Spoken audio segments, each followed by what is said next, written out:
सर्वमंगल मांगल्ये शिवे सर्वार्थ साधिके शरण्ये अंबिके गौरी नारायणी नमस्तुते। नमस्कार दोस्तों, आज मैं आपको मंगला गौरी व्रत कथा सुनाऊंगी।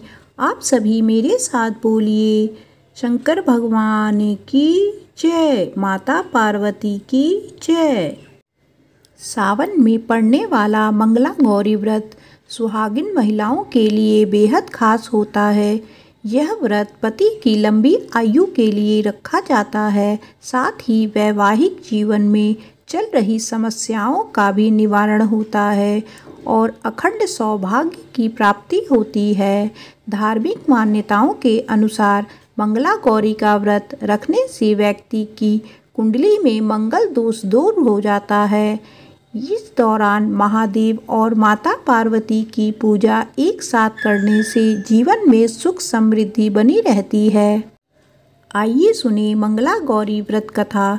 पौराणिक कथा के अनुसार एक समय की बात है, एक शहर में धर्मपाल नाम का एक व्यापारी रहता था। उसकी पत्नी बहुत खूबसूरत थी और उसके पास काफ़ी संपत्ति थी, लेकिन उसके कोई संतान नहीं होने के कारण वे काफ़ी दुखी रहा करती थी। भगवान की कृपा से उन्हें एक पुत्र की प्राप्ति हुई, लेकिन वह अल्प आयु था।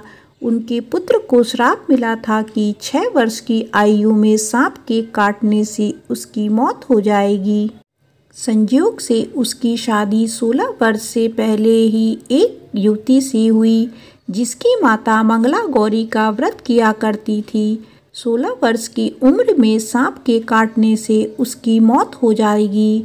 परिणाम स्वरूप उसने अपनी पुत्री के लिए एक ऐसे सुखी जीवन का आशीर्वाद प्राप्त किया था, जिसके कारण वह कभी भी विधवा नहीं हो सकती थी। इस कारण धर्मपाल के पुत्र की आयु 100 साल हुई।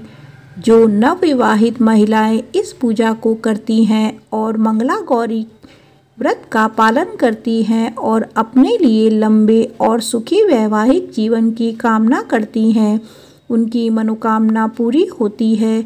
जो महिलाएं उपवास नहीं कर सकती वह मां मंगला गौरी की पूजा कर सकती हैं और पूजा के बाद विवाहित महिलाओं द्वारा अपनी सास और ननद को लड्डू दिया जाता है। साथ ही ब्राह्मणों को भी प्रसाद दिया जाता है।